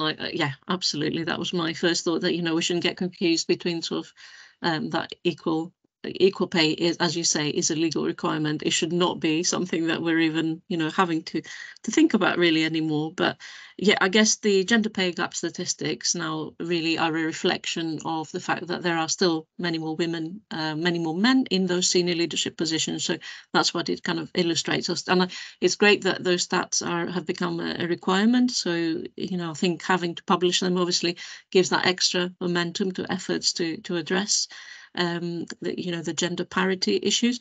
So it is about tackling that issue of having less women and men in those leadership positions, what the reasons are behind it. And I think they're complex, as I tried to convey in my last slide. Yeah. I think pay transparency is where we need to be, where everybody has a band that, your role is in that band. And I think that would help for people moving up and progression. But companies don't want to do that because it's quite difficult and quite scary, I guess. But it's coming. European have got a directive coming, so it'll be coming to the UK whether we like it or not, because anybody who's global will have to be following, anybody who works in the rest of Europe will have to be following the European directive. So then it will come pay transparency, which I think will be great actually for women.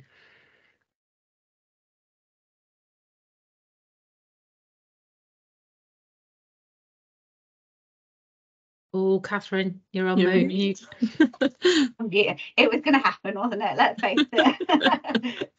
I'll take that one for the team.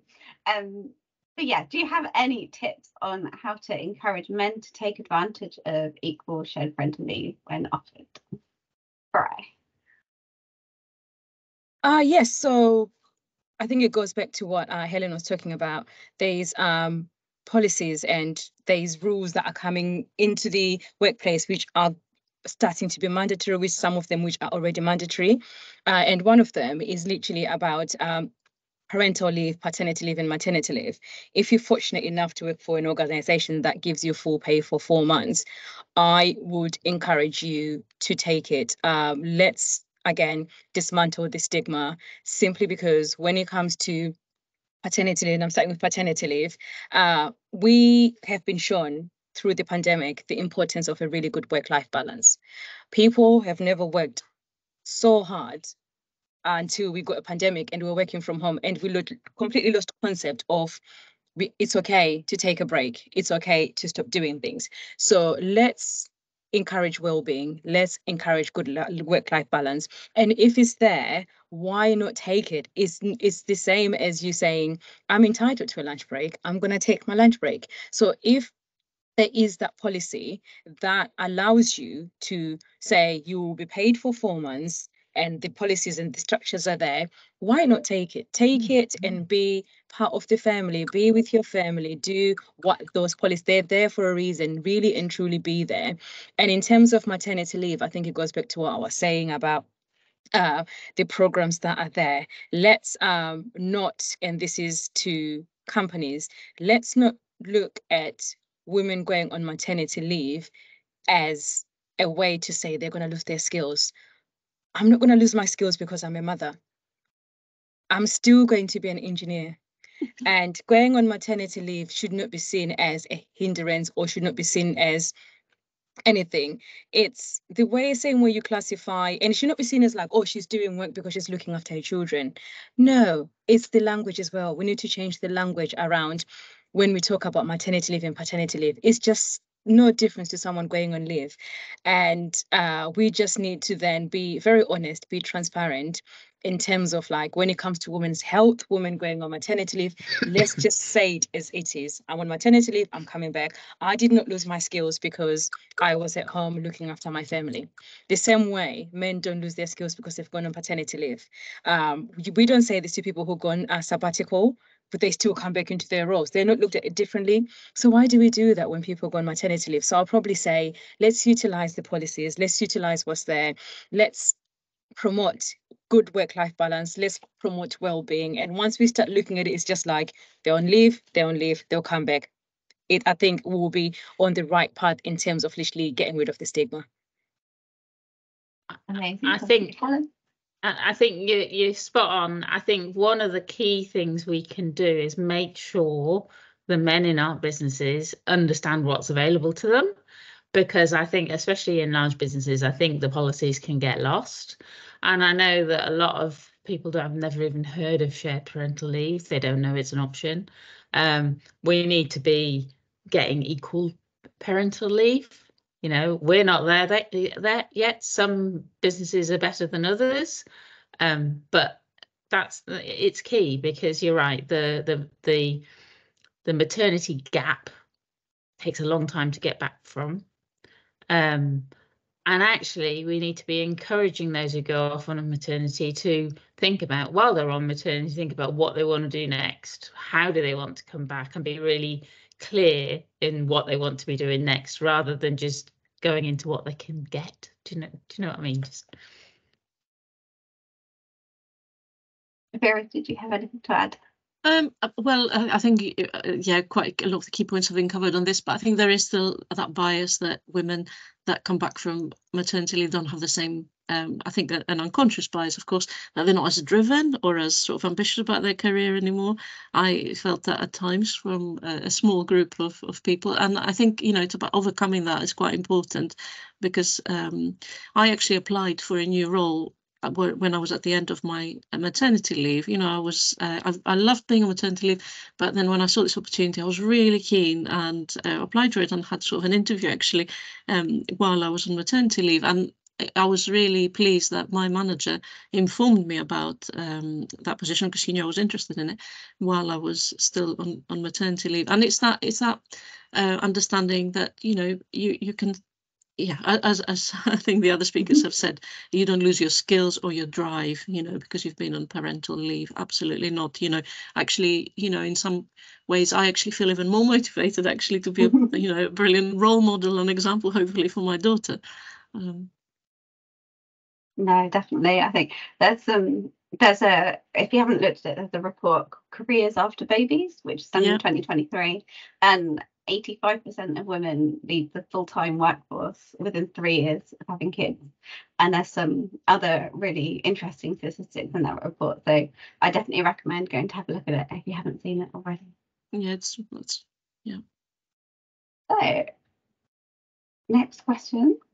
Does anyone have any advice on how to know when the best time in your career to start a family?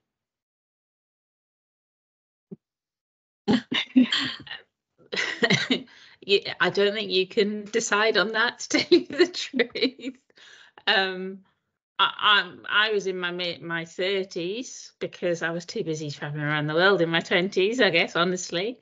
You know, it is what it is. I don't think there is a good or bad time. There are some bonuses to I was already a principal engineer before I had my children. So when I came back, there wasn't that, oh, you can't do anything because you've not done it yet. You know, they knew I had my skills.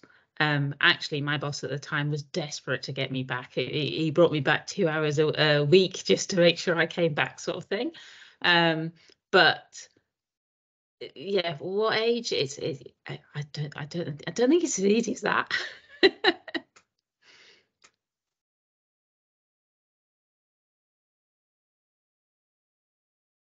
Anyone else want to chip in on that one, or move to the next?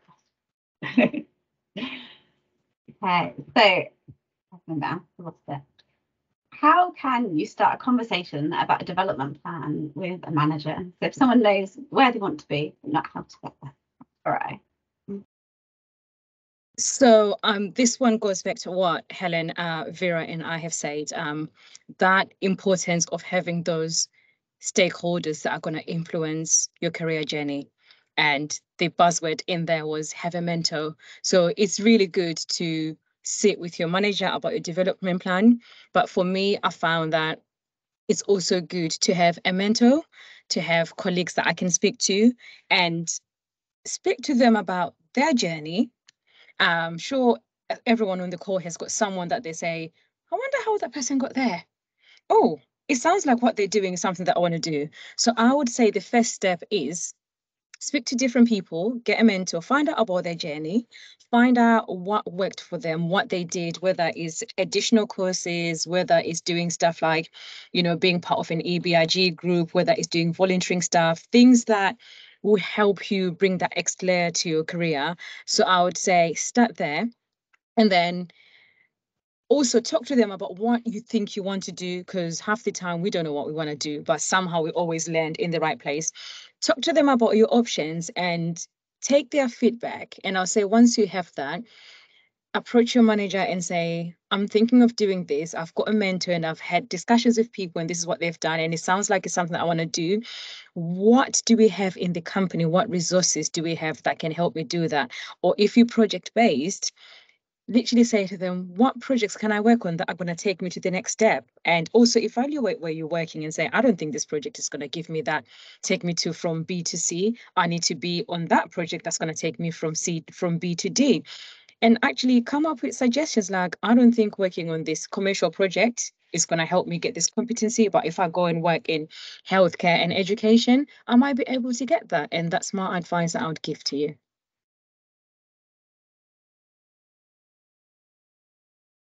Thanks, Vera.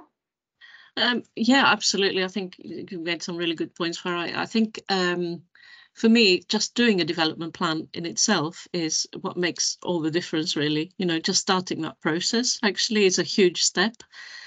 So I remember when I did my first development plan, just taking that time, investing that time, taking a step back to see where you are, where you want to get to. I think just that process in itself makes a huge difference. I remember doing my first development plan, and within a few months, actually, you know, I already had much more sort of structure and drive in my career progression. So I think it's one of those things that you just have to, you know, just make a start at writing a development plan. I remember looking online and finding some examples of what elements I could include in it.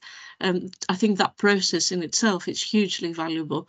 And also keeping in mind that what you put in your development plan is not actually what's going to happen. You know, things evolve as time goes, but just having a plan and, you know, sort of having that drive and a plan in your mind, I think really helps. But keep in mind that things move and shift and evolve as they should do as you progress. Yeah, I love the fact you've got a plan. You know what you know where you want to be. But yeah, how to get there is definitely via mentors is more than your manager. You know, I think mentorship is the key there, really. So last question. We've got a minute left for questions, so short snappy response each, and then Farai, you'd be happy to answer that last question in the chat for us. That would be brilliant if that one's just for you. But one sentence each. How can you push your employer to improve their gender pay gap? I think you you push, our clients are asking for it, our people aren't joining us if we've got a bad pay gap. We need to be clear and evidence that it's important to us. So I think employers should be pushing it themselves, to tell you the truth. I think I'll add on to what Helen said earlier. The only push we can push employers to improve is being transparent with the data that they have, being transparent about those figures. You've got a grade, how much do they earn, and show it to everyone, because we could all just be beating the same drum. We need to improve it, but if we actually don't know where we're starting and press mute by mistake, we would not know what's happening. So I think data is very important. They need to be transparent with the data. And I don't think it should be onto us to push them. It should be something that, like Helen said, they should be doing. Yeah. Yeah, I absolutely agree with everything that Helen and Farai have said. I think, it's the pay gap is a reflection of wider, deeper issues in equality, diversity and inclusion. And I think it's about addressing all the pieces of the puzzle, as I was saying, that multifaceted approach to be able to achieve. There's no quick fix. It's a reflection of deeper sort of issues, historical issues and things that are still ongoing. So it should be what every organisation is hugely focused on, because it creates a better environment for everybody and a more successful organisation as well. Absolutely. Thank you ever so much. I think that's really good tips and advice from all of you there. I think the only other thing that I'd add to the gender pay gap question at the end is use data and stats, like the numbers that I said earlier, like 86% of people want to know what their company's doing to support the gender pay gap. That's big. Companies won't, 55% of people will join a company if they can see what their employer is doing to get that gender pay gap into a better place. Like, that's really important, and that is business case solid. It's going to help the business, which is always a good way to get through to senior leaders as well. So just to wrap up, if you do have any other questions, I'm sure our lovely speakers here will be happy for you to reach out to them on LinkedIn if you've got more questions. So if speakers, if you're happy to pop your LinkedIns in the chat, I think that would be a really good way for people to link up. And if anyone else wants to share their LinkedIns in the chat, like let's really continue this networking space. So last thing, just to wrap up today, what I want you to have a think about now is what you could do to inspire inclusion, whether it's you on an individual level or whether it's you on behalf of your organisation. We've put some ideas from our WISE team and our speakers today on the screen now as some suggestions of things you might want to do. But I've got one last Slido question. I want you to pop some responses in the Slido chat just now. They'll all pop up on the screen, and let's just learn from each other in terms of what we think we might take away from today's session to inspire inclusion moving forwards. Just give you a minute.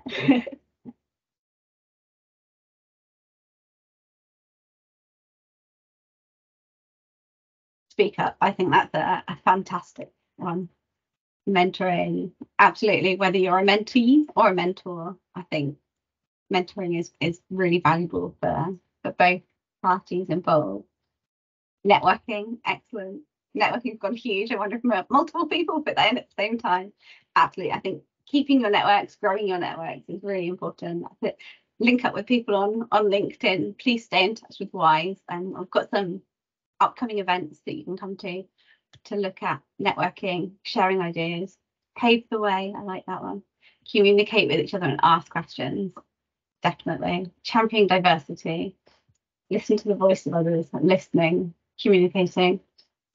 There's some really good themes coming through here, and definitely things that we can take away and move forward. So I've got some up and coming WISE events. So if you work for a WISE member organisation, we have particular up and coming WISE events. So next note is this month, isn't it? March, on the 18th, we've got a webinar on how to empower neurodivergent women in the workplace. Then we've got a webinar in April on how to overcome imposter syndrome for professional growth. And then we've got a knowledge sharing event, which is an in-person event at the Canterbury Christ Church University. future-proofing your business to stay digitally inclusive. So if you are interested in any of those events, please do reach out. Please do sign up on our website and come along, because we'd love to see some of you there, digitally again or in person. And then last but very not least, if you'd be happy to just take a couple of minutes to fill out our feedback form, it would be really appreciated. You can scan the QR code here, or I think Hannah's going to pop the link in the chat as well. And we really do appreciate any feedback you do have for us on our events, because it allows us to kind of embed your feedback into our events moving forward and make sure that our events are what people want to hear, what people want to listen to. So just to say a huge thank you to our amazing speakers today. You've all been brilliant and sharing your stories and providing lots of good advice and guidance for the audience today. And to wish everybody a very happy International Women's Day for tomorrow, and enjoy the celebrations for the rest of the week and all year round, because let's keep this conversation going. Let's not just make it a one-off day. Let's continue the conversation and be a part of it. And please do reach out to WISE if we can help you with anything moving forward. Yeah, that's it. Thank you very much. And Thank you so much. Thank you. Thank you so much. Cheers. Brilliant. Thank you. Thank Bye. you. Bye-bye. Bye-bye. Bye.